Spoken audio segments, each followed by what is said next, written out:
É muito comum recebermos na prática clínica pacientes que chegam com queixas relacionadas à autoestima. Mas existe um ponto interessante e até desafiador quando olhamos para a perspectiva da terapia cognitivo-comportamental. Apesar da autoestima atravessar inúmeros quadros clínicos e aparecer constantemente nos atendimentos, esse ainda é um tema relativamente disperso na literatura quando comparado a outros construtos mais operacionalizados dentro da abordagem. E talvez por isso muitos terapeutas sintam certa dificuldade ao trabalhar essa demanda na prática, porque a autoestima é um termo extremamente popularizado no senso comum. Muito se fala sobre autoestima. Redes sociais falam sobre autoestima, livros de autoajuda. Os pacientes chegam utilizando esse termo de forma global. Mas transformar essa queixa ampla em uma compreensão clínica e precisa, e principalmente em estratégias de intervenção, nem sempre é simples. E isso pode gerar uma sensação muito comum no terapeuta. Por onde eu começo? O que exatamente eu preciso avaliar aqui? Como transformar isso em conceitualização e intervenção clínica? Então, neste vídeo, vamos organizar esse tema a partir da perspectiva de Walter Rizzo, uma referência importante dentro da abordagem, quando falamos sobre autoestima. A ideia aqui é sair de uma compreensão genérica e caminhar para uma leitura mais clínica, mais estruturada e mais útil para a prática terapêutica. Então sejam bem-vindos à Comunidade Clínica com Propósito. Eu sou Ariane Luz, psicóloga e especialista em terapia cognitivo-comportamental e supervisora com foco em desenvolvimento de competências clínicas. E você também me encontra no Instagram, no @psi.arianeluz. Didaticamente, a autoestima pode ser compreendida como um sistema mais amplo formado por diferentes dimensões da relação que a pessoa estabelece consigo mesma. Ou seja, não estamos falando de um único sentimento ou de uma percepção isolada, mas de um conjunto de processos cognitivos, emocionais e comportamentais que organizam a forma como o indivíduo se percebe, se avalia e se posiciona diante da própria experiência. E dentro da proposta de Walter Rizzo, esse sistema pode ser organizado em 4 pilares fundamentais. O autoconceito, que diz respeito às crenças e ideias que a pessoa construiu sobre quem ela é. A autoimagem, relacionada à percepção do próprio corpo, aparência e valor físico. A autoeficácia, que envolve a percepção da própria capacidade de agir, enfrentar dificuldades e produzir resultados.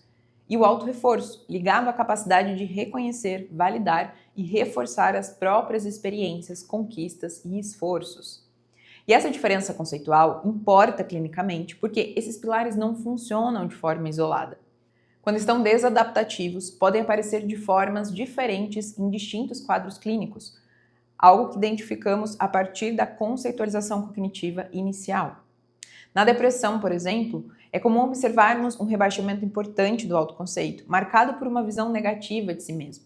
Já nos quadros de ansiedade, especialmente quando existe muita evitação, frequentemente encontramos prejuízos na autoeficácia, com pacientes que passam a duvidar constantemente da própria capacidade de enfrentar situações, lidar com desconfortos ou tolerar erros e incertezas.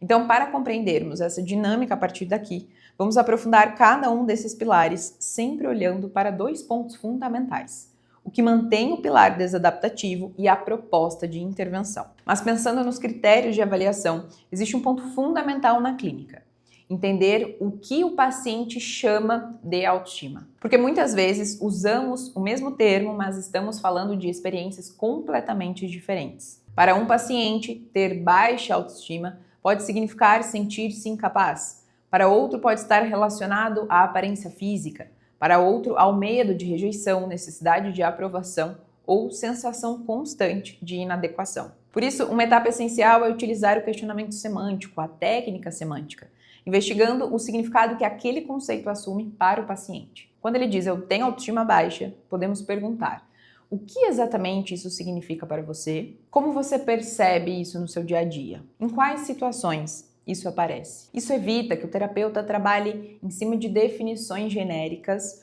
ou pressupostos próprios. Na TCC, não partimos apenas do rótulo da queixa. Buscamos compreender a função, o significado e os processos envolvidos naquela experiência específica do paciente. Agora, falando especificamente sobre os 4 pilares. Quando falamos de autoconceito, estamos falando das crenças que a pessoa construiu sobre si mesma. E no caso de um autoconceito desadaptativo, identificamos crenças centrais como: eu sou incapaz, eu sou insuficiente, eu sou fraco, eu não sou digno de ser amado.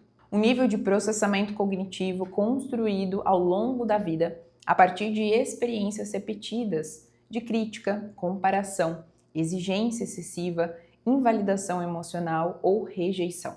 Com o tempo, essas mensagens externas vão sendo internalizadas até se transformarem em verdades absolutas sobre identidade. Na clínica, alguns padrões aparecem com muita frequência: autocrítica constante, autoexigência excessiva, perfeccionismo, autopunição, pensamentos dicotômicos, autorrotulação.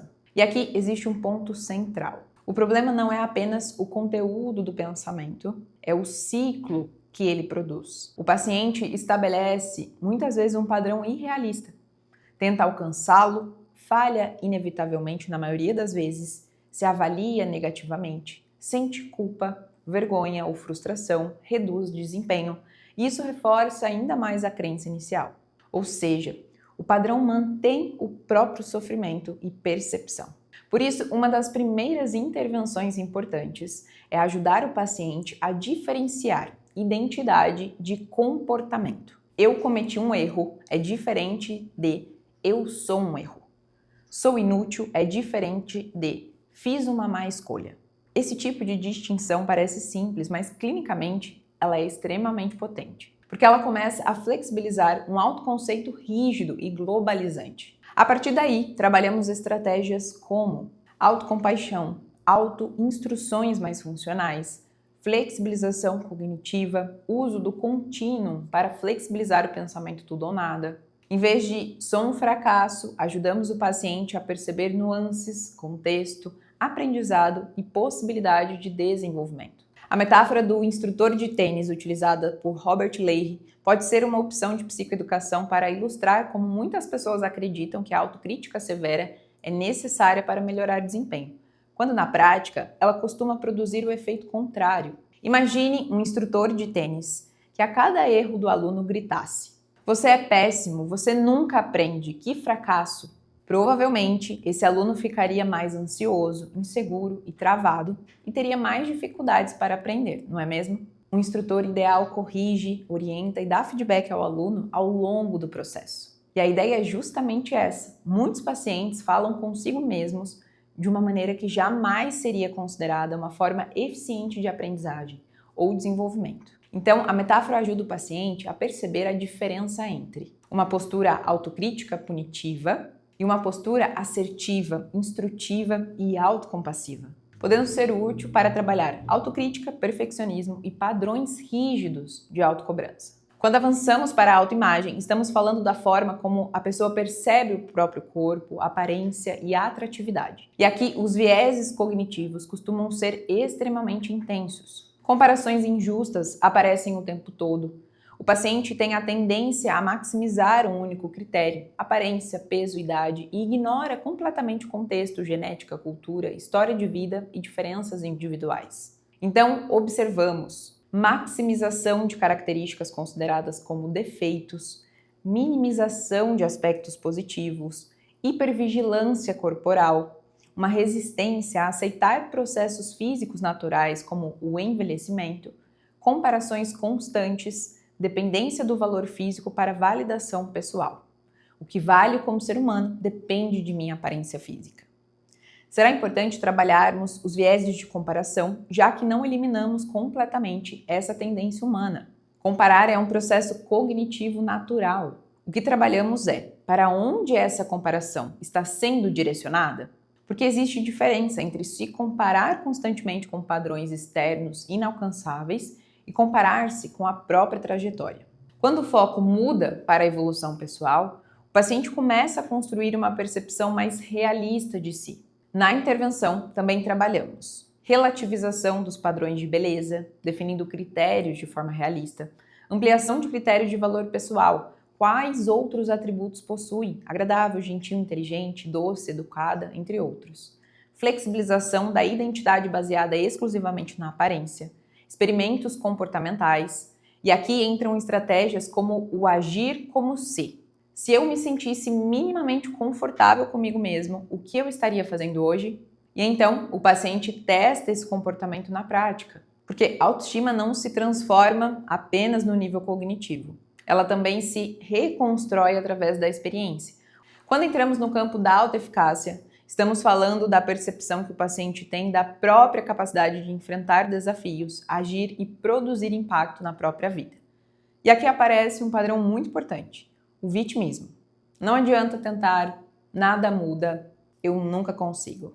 Muitas vezes, isso se desenvolve em histórias marcadas por invalidação constante, críticas excessivas ou ausência de reconhecimento. O paciente aprende, não importa o que eu faça, nunca será suficiente. E isso favorece o desenvolvimento da desesperança aprendida. Clinicamente, começamos a observar dificuldade de iniciar tarefas, baixa persistência, desistência rápida diante de obstáculos, evitação, padrão distorcido de atribuição, e isso é fundamental. Pacientes com baixa autoeficácia frequentemente atribuem fracassos a características pessoais permanentes, enquanto atribuem sucesso à sorte, acaso ou fatores externos. Se dá errado, a culpa é minha. Se dá certo, foi sorte. E assim, nunca se constrói confiança interna. Por isso, uma intervenção central aqui é trabalhar atribuições mais realistas. Perguntas como: o que você fez que contribuiu para esse resultado? Qual foi seu papel nessa situação? O que estava sob seu controle? Ajudam o paciente a desenvolver maior percepção de gestão da situação. E aqui entramos em um ponto transversal importantíssimo, a evitação. Se existe algo que atravessa praticamente todos os pilares da autoestima, é a evitação. O paciente evita se expor, evita errar, evita sentir desconforto, evita testar hipóteses. E ao evitar, impede a coleta de novas evidências sobre si mesmo. E como sabemos, todas as pessoas possuem capacidades e limitações. Não nascemos capazes, nos tornamos e podemos questionar o paciente sobre algo que ele reconhecer fazer muito bem. Você nasceu sabendo fazer isso ou viveu o processo de desenvolvimento? Por isso, não prometemos a ausência de desconforto. Ensinamos o paciente a tolerar o desconforto, porque mudança psicológica exige experiência de ação. Por isso, utilizamos exposição gradual, experimentos comportamentais, análise de previsões catastróficas ao invés de uma postura pessimista ou vitimista, cartões de enfrentamento, incentiva a ação apesar do medo. Porque a autoeficácia se constrói fazendo. O último pilar é o autorreforço. Se a autoeficácia está ligada à capacidade de agir, o autorreforço está ligado à capacidade de reconhecer suas ações. E aqui encontramos pacientes que minimizam conquistas, invalidam resultados, sentem culpa ao receber elogios, não conseguem reconhecer esforço, acreditam que autoelogio é arrogância. Muitas vezes isso vem de aprendizados familiares e culturais. Você não fez mais do que sua obrigação. Não se ache. Humildade é não reconhecer as próprias qualidades. Só que isso tem um custo clínico importante, porque comportamentos que não são reforçados tendem a diminuir. Então, começamos a observar. Esse paciente consegue reconhecer o que faz bem, consegue sentir satisfação pelas próprias conquistas, consegue receber elogios sem invalidar imediatamente? Além disso, muitos pacientes desenvolvem uma espécie de anestesia emocional. Eles realizam coisas importantes, mas não conseguem sentir satisfação. Não comemoram, não absorvem a experiência. Então, parte do trabalho terapêutico aqui envolve resgatar a capacidade de perceber experiências positivas, de conectar afeto a elas, perceber para poder reforçar. Na intervenção, trabalhamos reconhecimento de esforço e progresso, treino de autoelogio funcional, aceitação de elogios, ampliação de consciência emocional, construção de um diálogo interno mais saudável, porque muitas vezes a mente do paciente funciona como um crítico permanente e não adianta apenas mudar comportamento se o discurso interno continua destruindo qualquer avanço. Então, ensinamos o paciente a responder a essa voz crítica com mais autocompaixão, realidade e funcionalidade. E quando organizamos tudo isso, fica claro que trabalhar a autoestima na TCC não significa aplicar uma técnica isolada. Significa compreender padrões profundamente aprendidos, identificar como eles continuam sendo mantidos no presente e construir experiências emocionais, cognitivas e comportamentais que permitam ao paciente desenvolver uma nova relação consigo mesmo. Porque no fim, a autoestima não é apenas o que alguém pensa sobre si. É como essa pessoa se trata, é como ela se posiciona diante da vida. É como ela age apesar do medo. É como ela interpreta os próprios erros. É como ela reconhece as próprias conquistas. E é exatamente nesse ponto que o trabalho clínico acontece. Se esse vídeo contribuiu de alguma forma para ampliar seu raciocínio clínico sobre o tema, me conta nos comentários e compartilhe com outros profissionais que também possam se beneficiar dessa discussão. Cada vídeo aqui é um convite para aprendermos, refletirmos e evoluirmos juntos. Até mais!